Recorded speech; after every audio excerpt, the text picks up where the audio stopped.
Vai saber. E hoje eu vou falar um pouquinho também sobre isso. Está preparado, meus amigos? Léo, agora aí. Olha lá, repete comigo assim: tem perdão para você. Então vira para quem está ao seu lado e diga: tem perdão para você. Tem perdão de Deus para você. A doutrina do perdão, eu acho que é a mais importante de todas, porque só é transformado quem entende que é perdoado. Então, muito importante nós sabemos que nós somos perdoados, que o sangue de Jesus nos purificou e nós somos justiça de Deus. Isso é fundamental. Eu vou dizer que tem perdão para você. E no final você vai entender o que eu querendo dizer. Sabe, hoje eu vou falar um pouco sobre prosperidade. Mas quando eu falar a palavra prosperidade, até porque hoje eu estou gravando o culto da noite, não entenda que eu estou falando de dinheiro apenas. Também é. Eu estou falando da sua família. Eu estou falando do seu negócio, eu estou falando da sua saúde, eu estou falando de tudo que envolve a sua vida, porque a palavra de Deus é que você seja abençoado e próspero. Se você for lá ver 3 João, versículo 2, João fala sobre isso, na oração que ele faz a Caio. Ora para que você seja próspero e abençoado na sua alma e próspero. Então a vontade de Deus é que você seja próspero. Agora eu estou querendo trazer a reflexão para nós nessa noite, em cima da palavra de Deus, é que essa prosperidade de Deus, ela vem através de semente. Deus escolheu uma forma.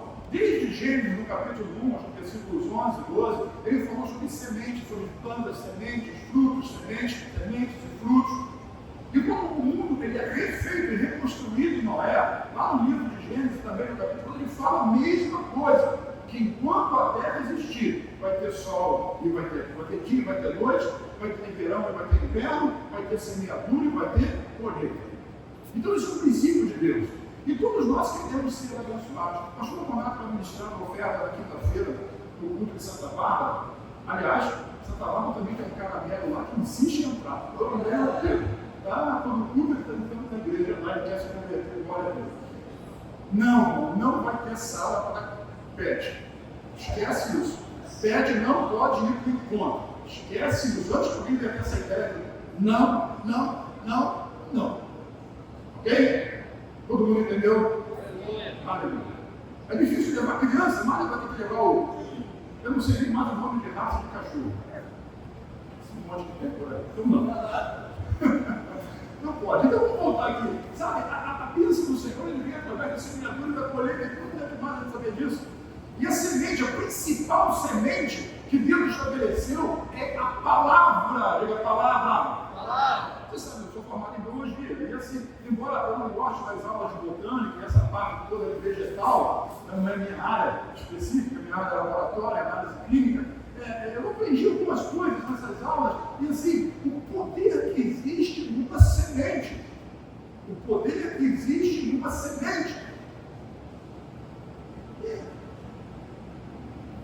uma semente gera uma floresta, porque a semente se multiplica.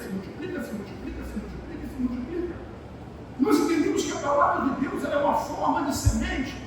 A semente que cai da mangueira, da goiabeira, ou do pé da cerola, da laranjeira, do limoeiro, seja lá do que for, tem vida. A vida da árvore está na semente, porque a semente perpetuará aquela espécie. Olha, vai falar a espécie. E às vezes você está com fome. E quando você está com fome, normalmente a maioria das pessoas, absoluta, não vem de graça também contar história, não, tá? Mas a maioria das pessoas, quando está com fome, procura para comer um pão.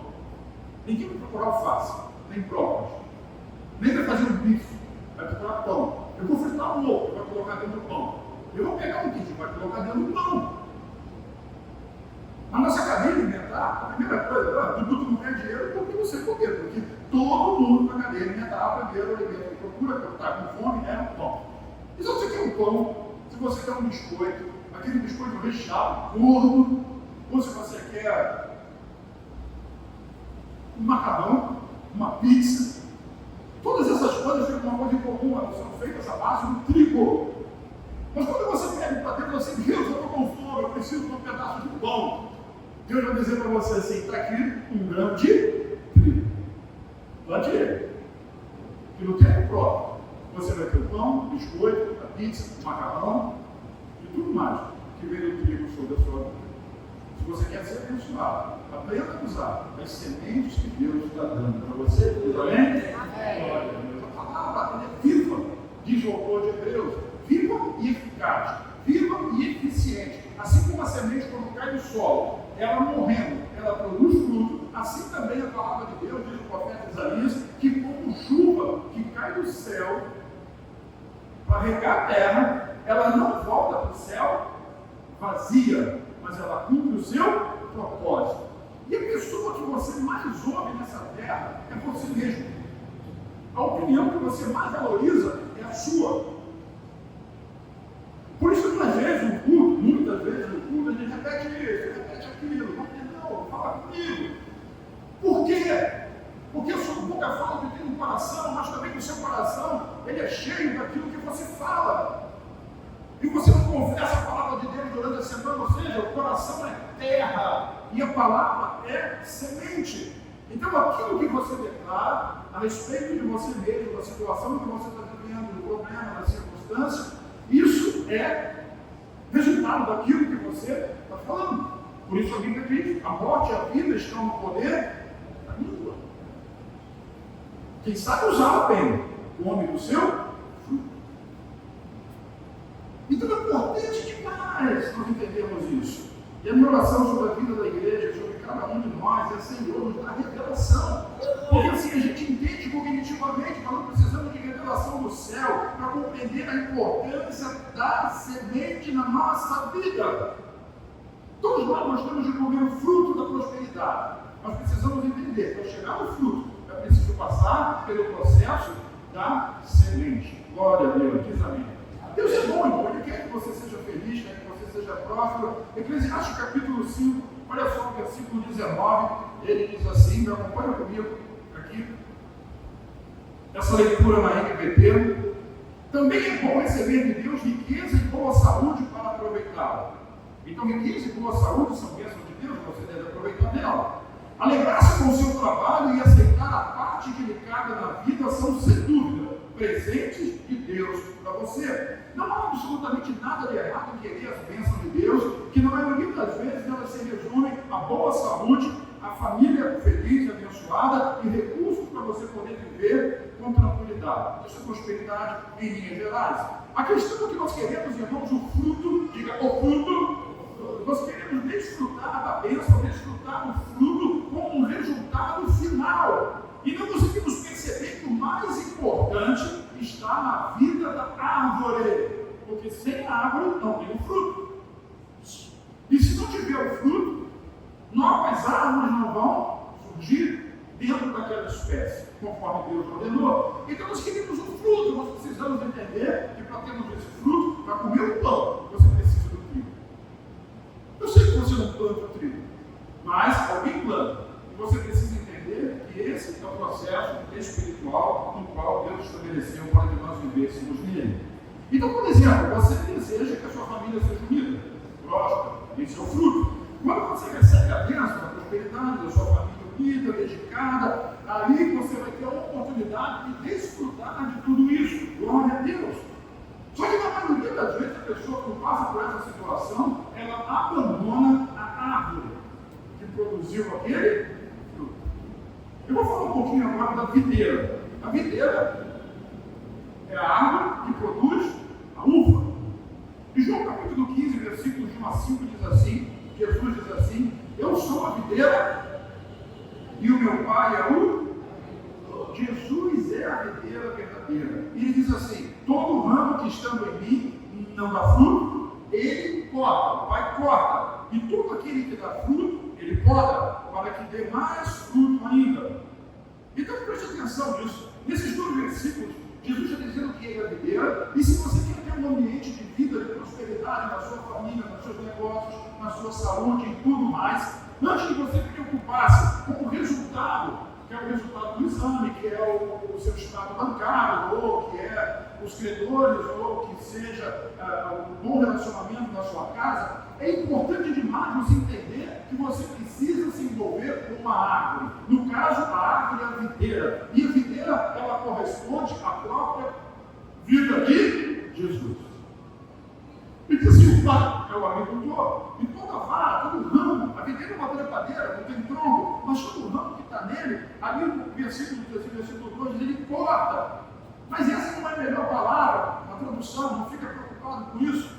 A palavra aí é ele levanta. Eu não sei por que colocaram corta, mas ele levanta. Sabe, Deus não corta aqueles que estão em Cristo. Mesmo que eles estejam chateados, desanimados, ele não corta, mas ele levanta. Ele quer levantar, ele quer que a vida da videira, repete, a vida da videira possa fluir através daquele ramo caído. E o ramo que dá fruto, você é um ramo que dá fruto.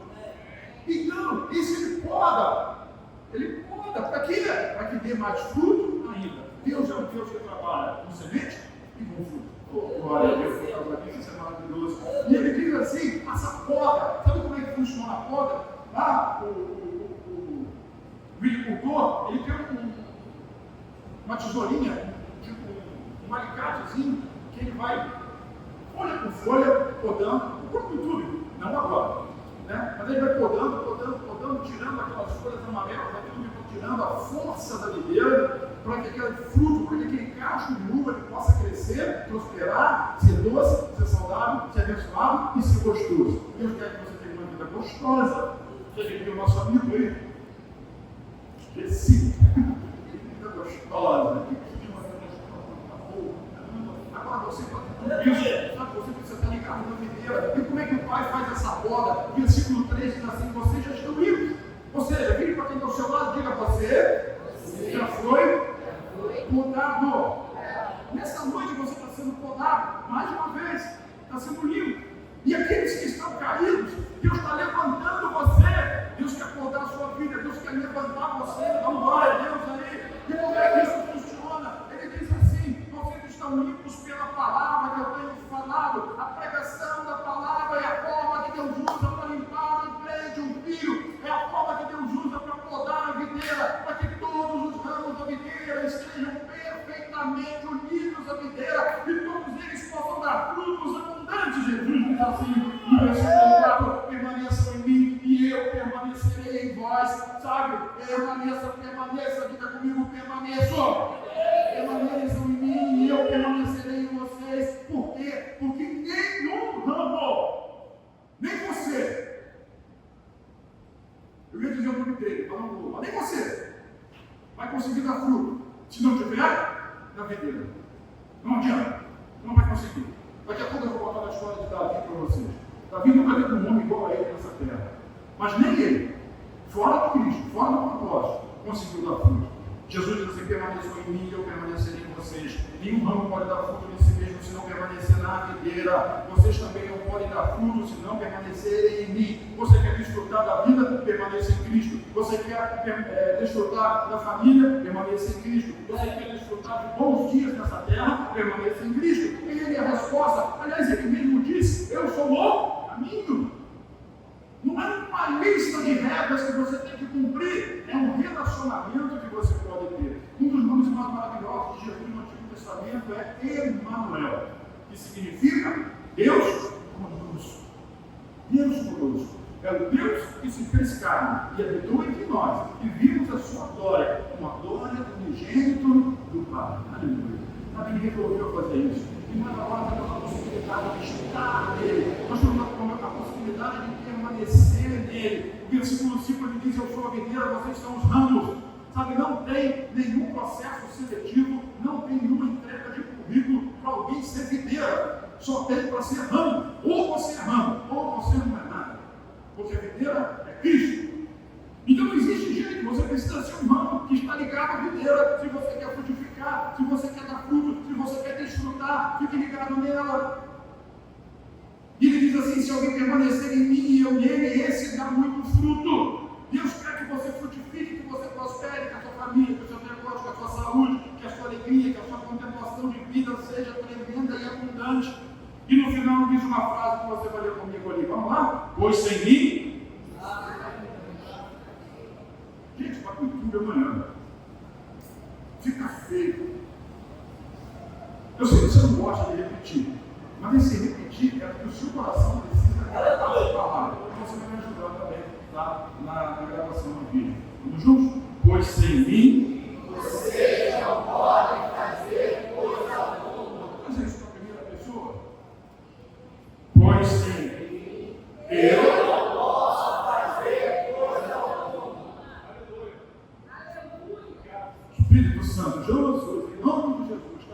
revelação para nós. Revelação dessa verdade, revelação desse fato, revelação dessa escolha. Assim o Senhor quis e assim é. Nós temos a oportunidade de desfrutar da vida de Jesus aqui, nos nossos dias, e declarar que venha o teu reino, que seja feita a tua vontade. O que nos revela? Para que nós possamos não apenas entender, mas nós possamos crer nessa verdade, na verdade da palavra, em nome do Senhor Jesus. Diz amém?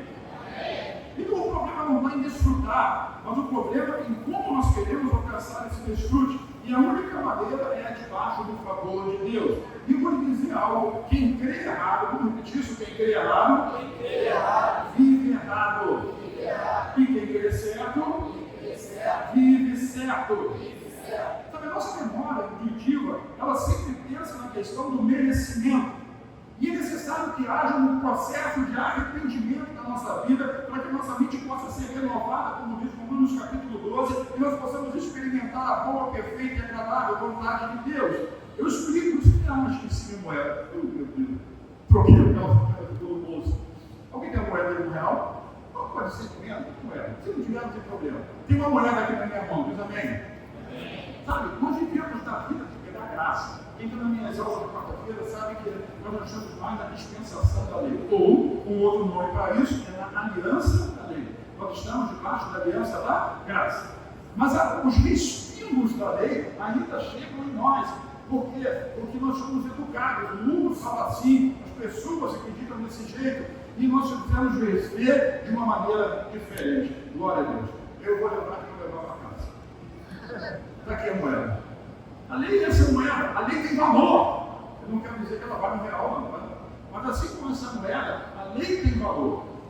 E valor, a Bíblia diz lá em Romanos capítulo 7 que ela é santa, boa e justa. O problema da lei santa, boa e justa é que ela não consegue fazer de nós nem santos, nem bons e nem justos. Porque ninguém consegue isso seguindo regra. Então a lei é boa, mas ela revela a minha fraqueza. E ela é boa justamente por causa disso. E essa fraqueza que a lei revela, ela está aqui nessa moeda, de um lado e do outro. A primeira forma da lei revelar a nossa fraqueza é através daquilo que a própria Bíblia chama de justiça própria. O que é justiça própria? É você tentar chegar na presença de Deus baseado na sua própria justiça. E por que a lei tem a ver com isso? Porque a lei provoca em nós essa justiça.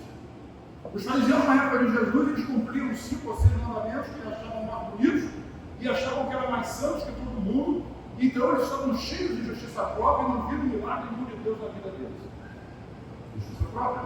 E nós hoje, como igreja, não somos diferentes, infelizmente.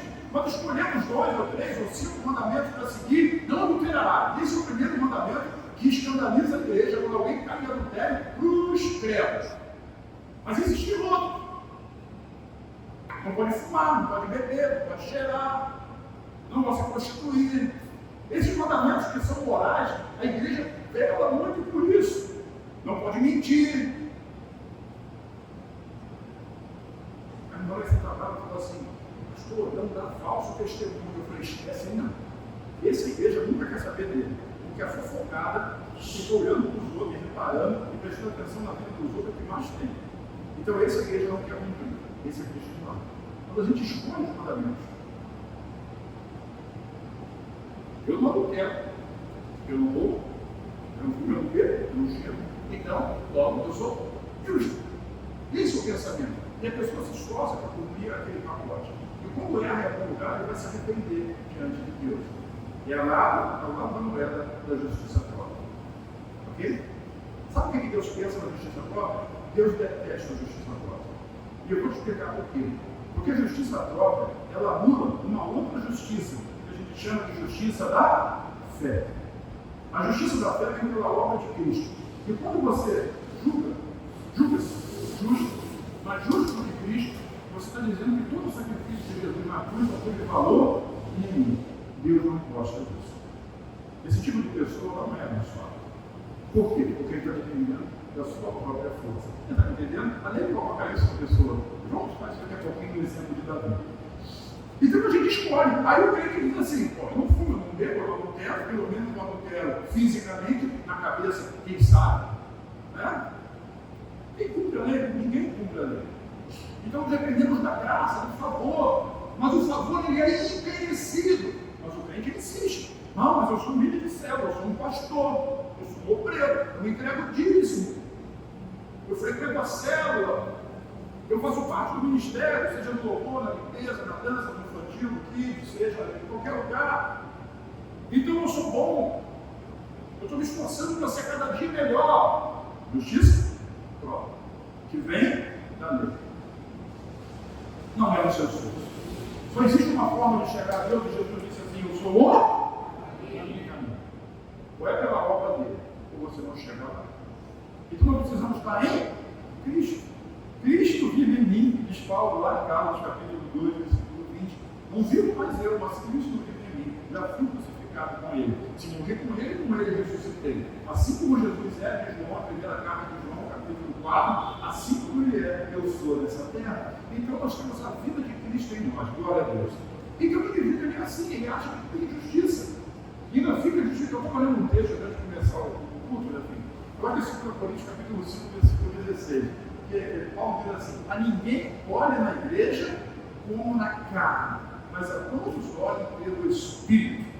Então nós vamos olhar uns pelos outros na carne. Porque quando nós olhamos na carne, nós estamos julgando a vida de quem quer que seja. Porque fulano faz isso, porque Beltrano faz aquilo, e ninguém instituiu você como juiz de coisa nenhuma. Entendeu? Pensa nisso. A justiça que nós temos é a justiça de Cristo. E quando a justiça de Cristo se manifesta em nossa vida, aí sim nós temos a oportunidade de reinar em glória do nome do Senhor Jesus. Amém. Glória a Deus. E existe um outro lado da moeda que chama-se condenação. Tudo da lei. Um lado, justiça própria, e o outro, condenação. A condenação é quando o indivíduo não consegue. Então ele percebeu que não consegue, que não tem jeito. Aí ele peca e erra de novo, e aí ele começa a entender que a vida dele não é boa o suficiente, que o esforço dele não está dando certo, que aquilo que ele está fazendo não dá resultado, e que ele começa a se culpar e a se condenar, e Deus não gosta de condenação. Porque na Romanos 8 diz que nenhuma condenação há para aqueles que estão em Cristo Jesus. Por quê? Porque a lei do Espírito que dá a vida já nos libertou da lei, do pecado e da morte. Não é que a lei seja ruim, mas ela revela o seu pecado, e o pecado leva à morte. Mas a graça de Deus ele veio para nos trazer vida. Diga vida! E como é que eu posso fazer isso? Estando em Cristo, recebendo Cristo, crendo em Cristo. Para Ele, deixando Ele viver na minha vida. Isso é possível, claro que é. Ele já está aí dentro. Você é crente, tem algum crente aqui? Ele já está aí dentro. Só deixa Ele viver. Para de você querer escolher tudo, fazer tudo. Deixa Ele viver através de você. Ele é Deus contigo. Oh, meu Deus. Aí o indivíduo entra em condenação. Quando entra em condenação e em culpa, ele está dizendo a mesma coisa que o cara da justiça própria. O sacrifício de Jesus não foi suficiente para perdoar o meu pecado nem a minha culpa. E ele está anulando o poder da obra consumada de Jesus, por causa daquilo que ele está vivendo, daquilo que ele está sentindo. Por isso eu disse no começo, tem perdão para você. Na verdade, você já é perdoado. Eu digo mais, todos vocês que estão aqui são perdoados. Todos os motociclistas, motoqueiros que passam por aí fazendo barulho, eles já foram perdoados. Porque Deus amou o mundo de tal maneira que deu seu Filho unigênito para que todo aquele que nele crê não pereça, mas tenha a vida de Deus. Perdoou todo mundo. Deus perdoou geral. O problema é que nem todo mundo aceita o perdão. Porque ou quer viver no seu mérito, a justiça própria, ou está vivendo debaixo de culpa e de condenação. E essas pessoas não aceitam a obra salvadora de Jesus. Cristo, misericórdia. Você está entendendo? Está caminhando comigo? Então, eu sou uma placa para eu levar ela para casa.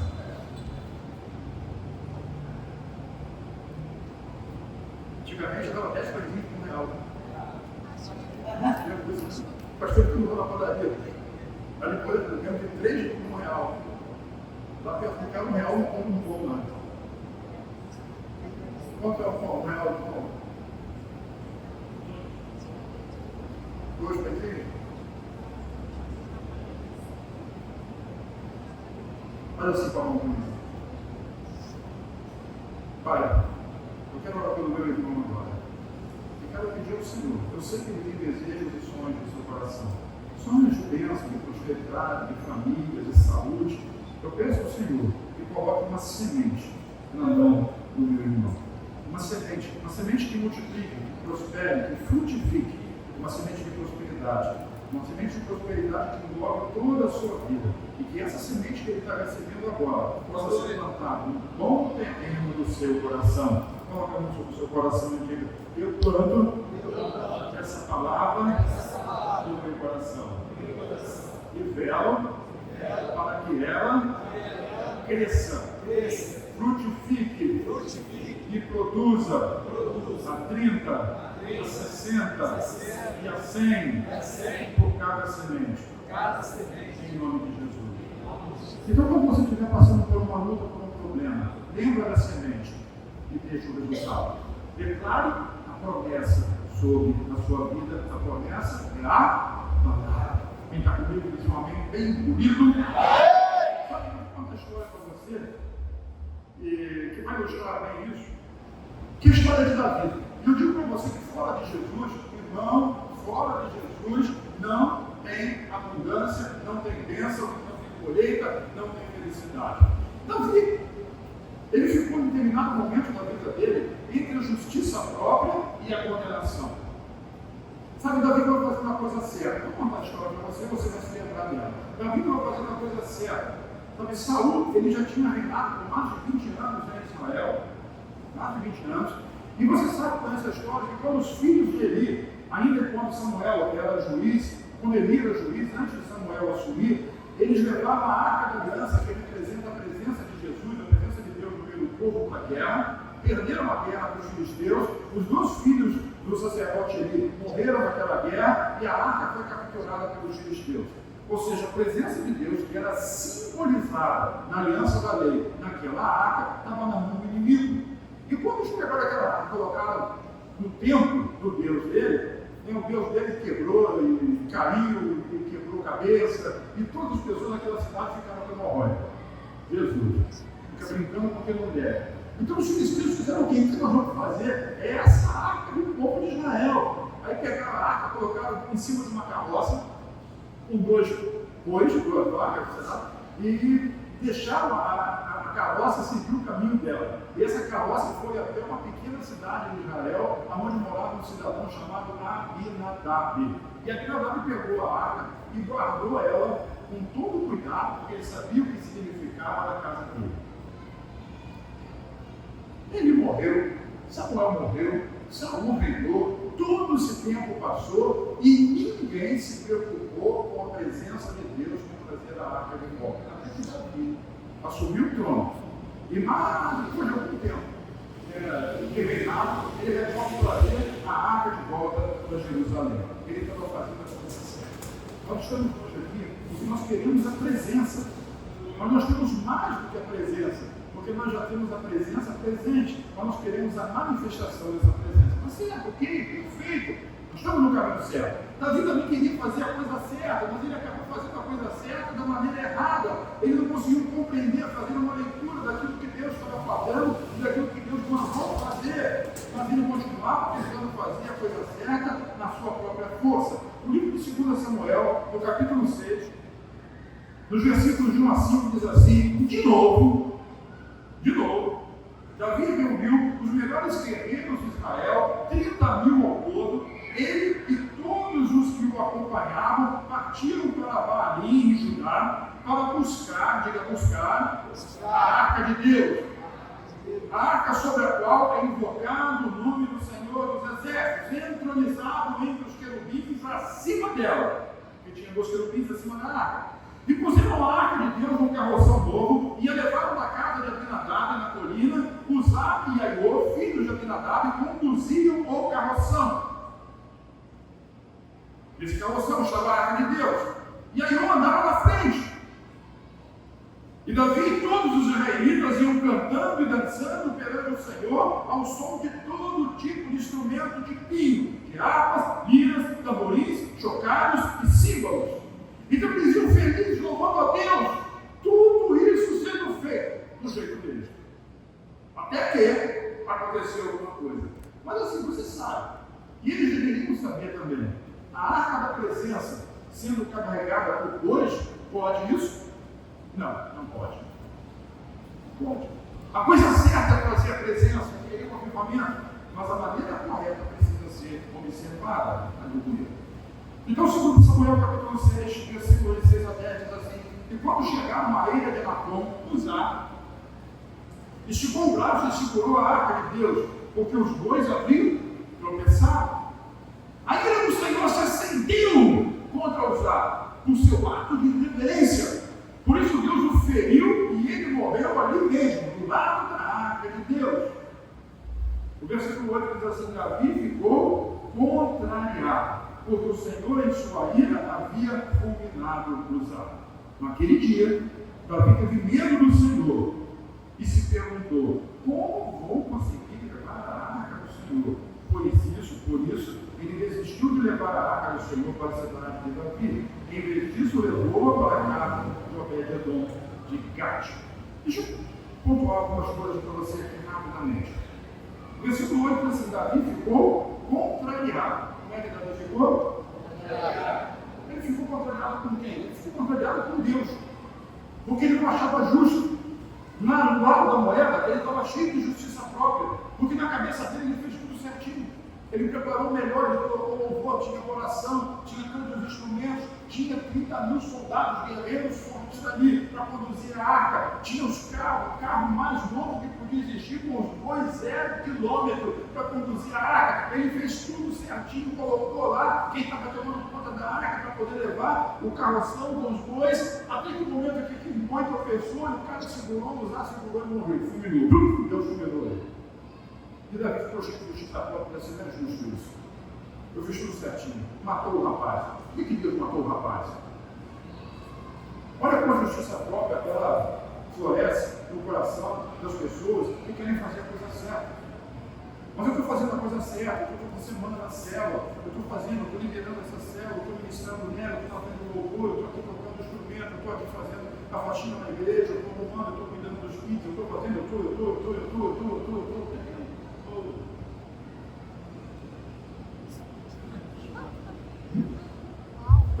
O sufa, sabe todo? O que é isso? Fazendo na sua própria força. E quando você faz a sua própria força, você se desgasta. Aí Davi ficou chateado, contrariado. Olha que não tinha ninguém igual a Davi. Aí se você continuar no versículo 9, na sequência, Davi ficou com medo. Ficou com medo? Agora ele se sentiu culpado. Se Uzá morreu, Deus pode perfeitamente matar todo mundo. Aí ele entrou debaixo de condenação e ficou assim: como é que eu posso levar aí a arca do Senhor? Como é que eu posso levar a arca, trazer a arca do Senhor de volta para Jerusalém?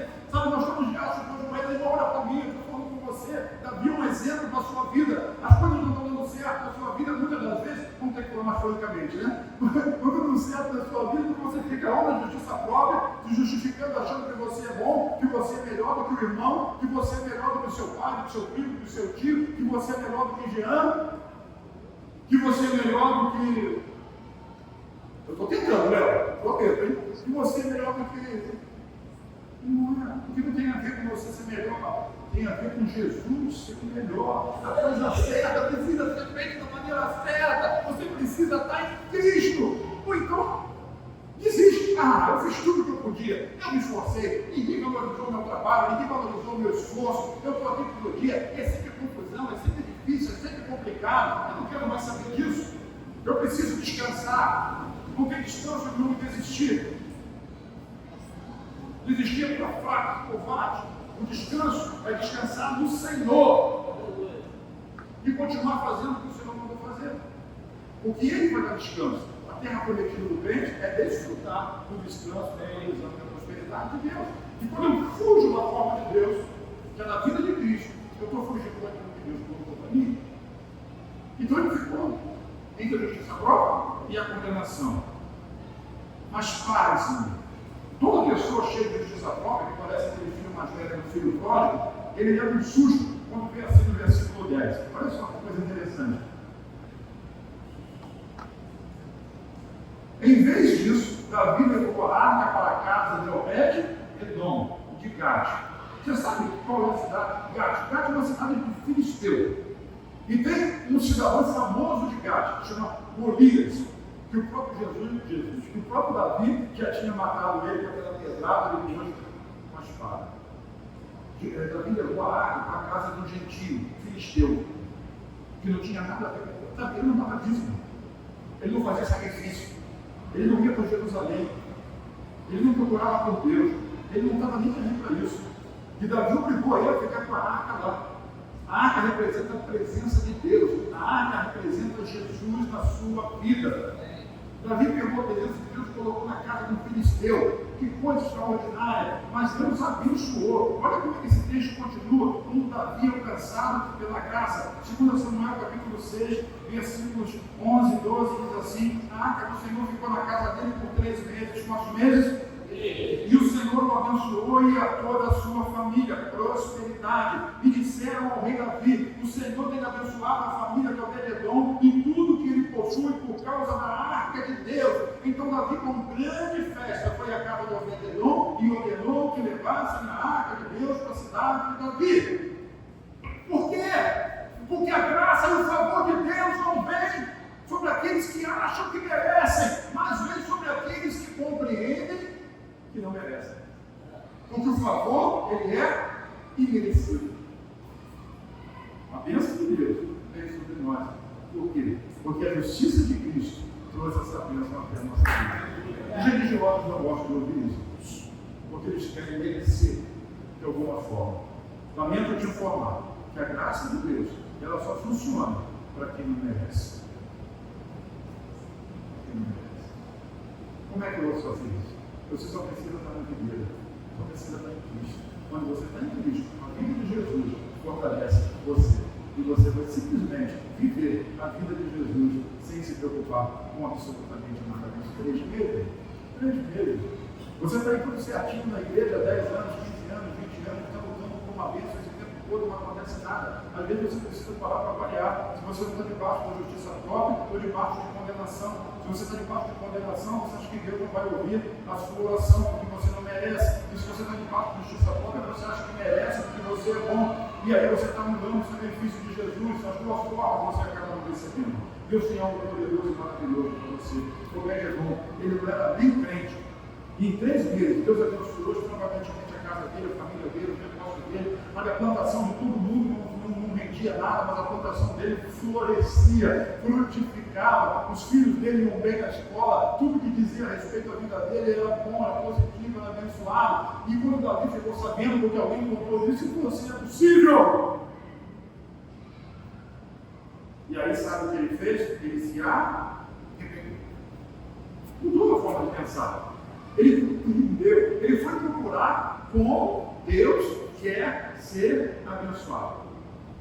Como Deus quer ser louvado. Como Deus quer que nós possamos trazer a presença dele. Quem ama Deus aqui? Todo mundo ama. Olha, essa igreja é muito poderosa, muito forte. Pastor Luiz vai contar essa história como se você estivesse, durante toda a sua vida aqui, preparando um presente para Deus. Você vai levar um bolo para Deus. E você está juntando os melhores ingredientes para fazer um bolo de chocolate. E quando você chegar na presença de Deus, você vai apresentar para ele esse bolo.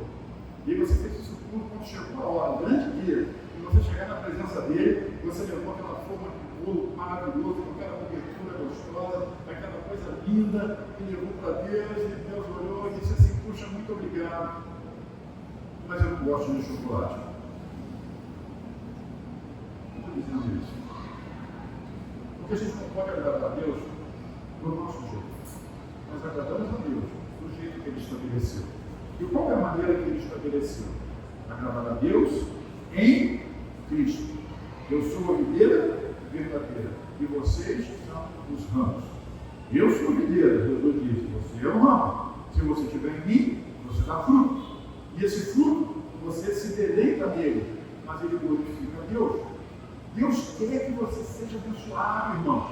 Larga dessa mentalidade de culpa, de condenação. Larga dessa mentalidade de justiça própria, de achar que você merece. Para de se comparar com quem quer que seja. Viva a vida de Jesus e deixe Jesus viver a sua vida. Você já está ali, estou pegando a palavra. Ela está chegando, está limpando você dessa imundície, dessa sujeira, dessa poeira. Só viva isso.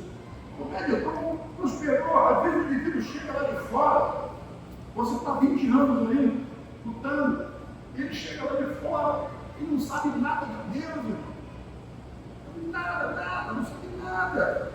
Aí ele vem aqui na oração, aceita Jesus e é curado. É curado, qualquer coisa que ele tenha. E a pessoa que está ali há anos com o problema não consegue. Não justiça própria, não dá na condenação. É o respeito da lei. Você não está mais debaixo da lei. Você está muito acima dela. Muito acima. Você agora está debaixo da graça, do favor de Deus. Você é profundamente amado, grandemente abençoado, altamente favorecido. Essa é a sua vida, essa é a sua história, essa é a glória de Deus se manifestando através de você. Viva dessa maneira.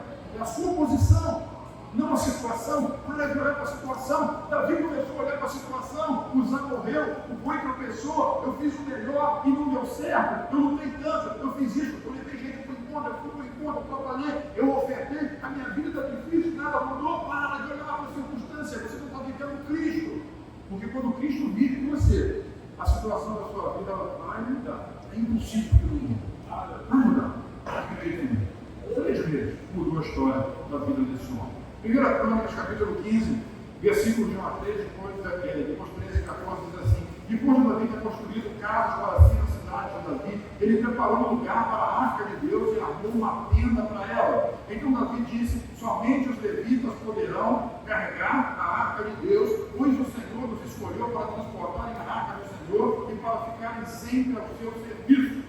Davi reuniu todo Israel em Jerusalém para levar a arca do Senhor para o lugar que ele lhe havia preparado. Versículo 13. Pelo fato de vocês não terem carregado a arca, ele chegou a essa conclusão da primeira vez: a ira do Senhor nosso Deus causou destruição entre nós. Nós não tínhamos consultado sobre como proceder. Vou repetir: nós não tínhamos consultado como proceder. Estava fazendo do jeito dele, da maneira dele, da força dele, da justiça dele. Não era assim. Na aliança da lei tinha que ser arca nos ombros dos levitas e dos sacerdotes. Então os sacerdotes e os levitas se consagraram para transportar a arca do Senhor, do Deus de Israel. Sabe o que Davi fez? Ele preparou uma tenda. Ele preparou uma tenda. E a Bíblia diz que Deus nunca ficou tão feliz como pelo tempo que ele ficou, que a arca ficou, que a presença de Deus ficou na tenda construída por Davi. Porque Deus agora estava onde? No meio do fogo. Agora ele sabia como. Mas eu já estou dizendo para você como é que você desfruta da bênção da prosperidade de Deus. Você precisa estar em Cristo. Eu acho que vou passar esse maré porque tem esse curva. É uma maré pesada.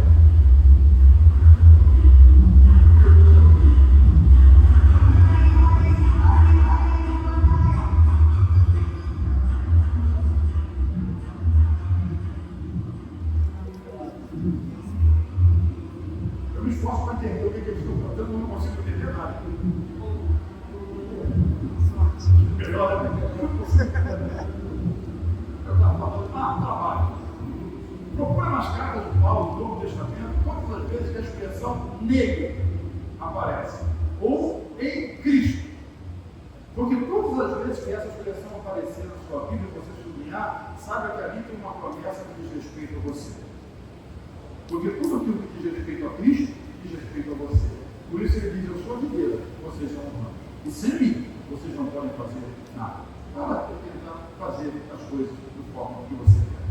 Para de tentar se comparar com quem quer que seja. Viva a vida de Jesus e deixe Jesus na sua vida. Agora Davi entendeu. Essa é a dispensação da graça. A dispensação da lei, a arca que está no ombro do sacerdote. Hoje é a dispensação da graça. A presença de Deus, a arca que está na volta dentro de você. Uau! Então, agora Jesus, lá no livro de João, no capítulo 7, ele diz assim, capítulo 6, e agora? Esse é o 7. No meu interior, no seu interior, fluirão rios de águas vivas que jorrarão na eternidade. Porque agora, a arca, ela não está mais no tabernáculo, nem no templo de Salomão, nem na tenda de Davi. Agora ela fica dentro de você. Só deixa ele viver a sua vida e viva a vida dele. Você vai ver que a sua história vai mudar. Mas quando você fica tentando lutar, o seu esforço é bom. Porque você está fazendo na base da sua própria justiça. forma, tem que ser da maneira dele. Esteja em Cristo. E Davi entendeu. E aí agora, olha o que ele fez com o boi? A cada 6 passos ele matava um. Boi, cordeiro, sacrifício, oferta, diz oferta. E dança. Fala dança. Fica louvor. Fica adoração. Tudo isso. Durante todo o percurso, eu acho que em torno dos 15 quilômetros até Jerusalém. Cada 6 passos, um culto. Cada 6 passos, um culto. Cada 6 passos, um culto. Eu estava pensando de manhã passou um pouquinho do horário. Mas não foi culpa do Léo. Dessa vez. As pessoas dizem que é punhada quando eu passo um pouquinho do horário. Eu fico pensando, poxa, será que essas pessoas querem ir para o céu? Porque o céu vai ser a eternidade. Não é 20 minutos. É eternidade. Tem gente que prefere a terra, trazer da terra, os frutos da terra, a forma da terra. Gosta de comer carne do Egito, as cebolas, o pepino, o alho, o melão, só coisa rasteira, mas Deus tem coisas superiores para nós. Nós precisamos viver em Cristo, desfrutar da vida de Cristo. Isso é mais importante. Deus, essa revelação para nós. E Davi voltou para casa, agora direito, fazendo a coisa certa, e diz que ele desfrutou da presença de Deus junto com o povo. Samuel 6 diz assim, versículo 13: quando os que carregavam a arca do Senhor davam 6 passos, eles sacrificavam um boi e um novilho gordo. Davi, vestindo o colete sacerdotal de linho, foi dançando com todas as suas forças, diga todas as suas forças perante o Senhor, enquanto ele e todos os israelitas levavam a arca do Senhor ao som de gritos de alegria e de trombetas. Versículo 17: eles trouxeram a arca do Senhor e a colocaram na tenda que Davi lhe havia preparado, e Davi ofereceu holocaustos e sacrifícios de comunhão perante o Senhor. A presença de Deus estava voltando para o lugar dela. Eu quero declarar que esse é o tempo da presença de Deus se manifestar na sua vida, no seu coração, de maneira que o louvor e a adoração serão puras, o desejo da presença será extraordinário. Você nunca mais será da mesma maneira. Se até aqui você tentou do seu jeito, você tentou da sua forma, a partir de agora você vai fazer do jeito dele, estando em Cristo, valorizando Cristo, louvando a Ele, percebendo a presença dele, conversando com Ele todos os dias. Eu chamo de viver na sua vida. Esse é o mistério da vida de revelação. E Paulo diz o mistério que foi revelado. Cristo em nós, repete comigo: Cristo em mim, esperança da glória. Cristo habita em você, e a vida que você vive no corpo, na carne, agora você vive na fé, no Filho de Deus.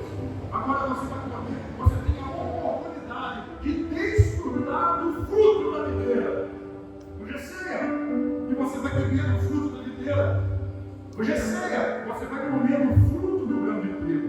Uma vez Jesus falou assim, Tiago, ele disse: o grão de trigo, se referindo a ele próprio, se cai na terra e não morrer, ele fica sozinho. Mas quando ele morrer, ele vai dar muito fruto.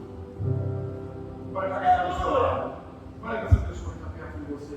Essa pessoa é fruto daquela semente. Todos nós somos frutos daquela semente. Essa é a igreja de Jesus. Ele morreu como semente e ressuscitou. Nós ressuscitamos com ele. Nós somos frutos dessa aliança. Nós somos frutos dessa semente que foi plantada. Sabe, eu sei que você quer as bênçãos de Deus, mas a maneira correta de você atrair a presença é estando em Cristo. Essa é a única maneira. Ele diz: eu sou o caminho, eu sou a verdade, eu sou a vida, e ninguém vem ao Pai a não ser por mim. Mas em Cristo nós temos preparado um novo e vivo caminho que nos leva, o novo e vivo caminho que nos leva à presença dele. Se você está cansado de tentar chegar à presença dele pelo seu próprio caminho, hoje ele está abrindo uma porta para você. No meio do vale da desesperança, ele está abrindo uma porta de salvação.